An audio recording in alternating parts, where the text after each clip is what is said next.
రాష్ట్రంలో ఆ జాతీయ పార్టీ సరికొత్త జోష్తో దూసుకుపోతున్న వేళ ఆ జిల్లాలో మాత్రం ఏకంగా ఎంపీనే అక్కడ నేతలు లెక్క చేయడం లేదట.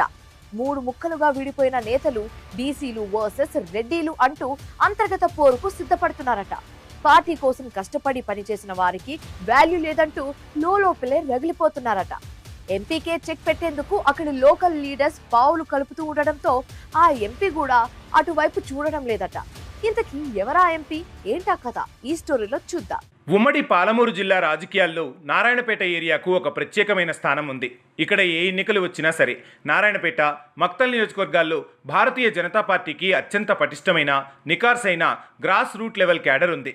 గతంలో మాజీ ఎంపీ జితేందర్ రెడ్డి, ప్రస్తుత మహబూబ్ నగర్ కాంగ్రెస్ ఎమ్మెల్యే ఎన్ఎం శ్రీనివాసరెడ్డి లాంటి నేతలు భారతీయ జనతా పార్టీలో ఉన్నప్పుడు ఈ జిల్లాపై ప్రత్యేకంగా దృష్టి సారించి వేలాది మంది కార్యకర్తలను ఏకతాటిపై నడిపించారు. ప్రతిపక్ష పార్టీలకు సైతం ఇక్కడి కమలం క్యాడర్ను చూస్తే వణుకు పుట్టిందంటే అతిశయోక్తి కాదు. ఈ ప్రాంతంలో 40 ఏళ్లుగా నమ్మకంగా జెండా మోస్తూ సాక్షాత్తు ప్రధాని మోదీ చేతనే ప్రశంసలు పొందిన senior most leader Nagurao Namoji clean image ఇప్పటికీ ఇక్కడ మారుమోగుతూనే ఉంటుంది. గత అసెంబ్లీ ఎన్నికల్లో ఇక్కడ కమలం అభ్యర్థులు గెలవకపోయినా ఖచ్చితంగా సెకండ్ ప్లేస్లో నిలిచి ప్రత్యర్థులకు గట్టి ఫైటే ఇచ్చేవారు. గత లోక్సభ ఎన్నికల్లోనూ మహబూబ్ నగర్ పార్లమెంట్ అభ్యర్థిగా పోటీ చేసిన డీకే అరుణకు లీడ్ తెచ్చింది కూడా ఈ నారాయణపేట, మక్తల్ ఓటర్లే. అందుకే డీకే అరుణ సైతం పలుమార్లు జాతీయ స్థాయిలో నారాయణపేట క్యాడర్పై ప్రశంసల జల్లు కురిపించారు. కానీ ఎప్పుడైతే లీడర్లలో వ్యక్తిగత స్వార్థాలు పెరిగాయో అంతటి గట్టి క్యాడర్లోనూ ఇప్పుడు గ్రూపుల చిచ్చు రేగింది. కాంగ్రెస్ పార్టీని వీడి డీకే అరుణ బీజేపీలో చేరిన తర్వాత టోటల్ పాలమూరు వ్యాప్తంగా క్యాడర్లో నయా జోష్ వచ్చింది. ఒంటి చేత్తో క్యాడర్ను నడిపించగల నైపుణ్యం, మినిస్టర్గా చేసిన అనుభవం ఉన్న డీకే అరుణకు అధిష్టానం ఉమ్మడి జిల్లా బాధ్యతలు అప్పగించింది.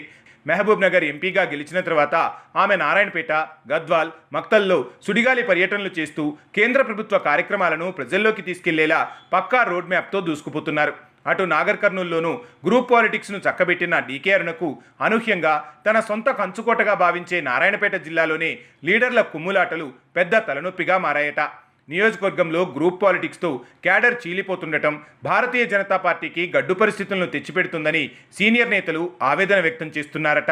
నారాయణపేట బీజేపీలో ఈ వర్గపోరు పీక్స్కి వెళ్లడానికి గల కారణాలను విశ్లేషిస్తే కొందరు సీనియర్లు బహిరంగంగానే వలస నేతలపై విమర్శలు గుప్పిస్తున్నారు. గతంలో భారతీయ జనతా పార్టీలో ఇలాంటి కుళ్ళు రాజకీయం లేదు. ఎప్పుడైతే ఇతర పార్టీల నుండి లీడర్లు వచ్చారో అప్పటి నుండే గ్రూప్ పాలిటిక్స్కు బీజం పడింది అంటూ కొందరు నేరుగా ఎంపీ డీకే అరుణ వర్గాన్ని టార్గెట్ చేస్తున్నారట. గత మున్సిపల్ ఎన్నికల వేళ ప్రస్తుత బీజేపీ జిల్లా ప్రెసిడెంట్ సత్య యాదవ్ తన క్యాడర్ను గెలిపించుకోవాలని చూసినా అంతర్గత వర్గపోరు వల్లే చాలామంది అభ్యర్థులు ఓడిపోయారనే టాక్ ఉంది. అయినా సరే సత్య యాదవ్ తన చాణక్యంతో తన సతీమణి శ్వేతను మున్సిపల్ చైర్పర్సన్గా గెలిపించుకోవడంతో ఇక్కడ వర్గపోరు స్టార్ట్ అయింది. దీనంతటికీ ఎంపీ అరుణవర్గమే కారణమనే గుసగుసలు వినిపిస్తున్నాయి. ప్రస్తుతం జిల్లా కమలనాథులు 2 వర్గాలుగా విడిపోయారు. సీనియర్ నేత నాగూరావు నామోజీ వర్గానికి జిల్లా ప్రెసిడెంట్ సత్య యాదవ్ సపోర్ట్ ఇస్తుండగా అటు రాష్ట్ర కార్యవర్గ సభ్యుడు రతంగ్ పాండురంగారెడ్డి గ్రూపునకు ఎంపీ డీకే అరుణ పూర్తి మద్దతు ఇస్తున్నారనే ప్రచారం పార్టీలో తీవ్ర కలకలం రేపుతోంది. ఇటీవల నారాయణపేట జిల్లా కేంద్రంలో జరిగిన ఓ సమావేశానికి రాష్ట్ర నేత, మాజీ ఎమ్మెల్సీ ఎన్ రామచంద్రరావు స్వయంగా హాజరయ్యారు. కానీ లోకల్ ఎంపీ అయిన డీకే అరుణ మాత్రం రాలేదు. దీంతో రామచంద్రరావు మీటింగ్లోనే నేరుగా డీకే అరుణకు ఫోన్ చేయగా నారాయణపేట లీడర్లు నాకు కనీస సమాచారం కూడా ఇవ్వలేదు, అందుకే రాలేదని ఆమె ఓపెన్గానే చెప్పేయడంతో రామచంద్రరావు సైతం తీవ్ర విస్మయానికి గురయ్యారట. రాష్ట్ర బాస్ ముందే ఇలా గ్రూప్ రాజకీయాలు కళ్లకు కట్టినట్లు బట్టబయలు కావడంతో రాష్ట్ర లీడర్షిప్ సైతం తలలు పట్టుకుందట. జిల్లాలో పార్టీ ఇలా వీక్ అయితే అది అధికార కాంగ్రెస్కు, అటు ప్రతిపక్ష బీఆర్ఎస్కు ఏకకాలంలో అడ్వాంటేజ్గా మారుతోందని క్యాడర్ భయపడుతోంది. దీనికి తోడు జిల్లాలో ప్రస్తుతం రెడ్డి వర్సెస్ బీసీ కార్డుతో ఇంటర్నల్గా కోల్డ్ వార్ నడుస్తుందనే ప్రచారం శ్రేణులను మరింత అయోమయంలోకి నెట్టేస్తోంది. జిల్లా అధ్యక్షుడిగా ఉన్న సత్య యాదవ్కు ఒక వర్గం లీడర్లు కనీసం సహకరించకుండా ప్రతి విషయంలోనూ ఇబ్బందులు పెడుతున్నారట.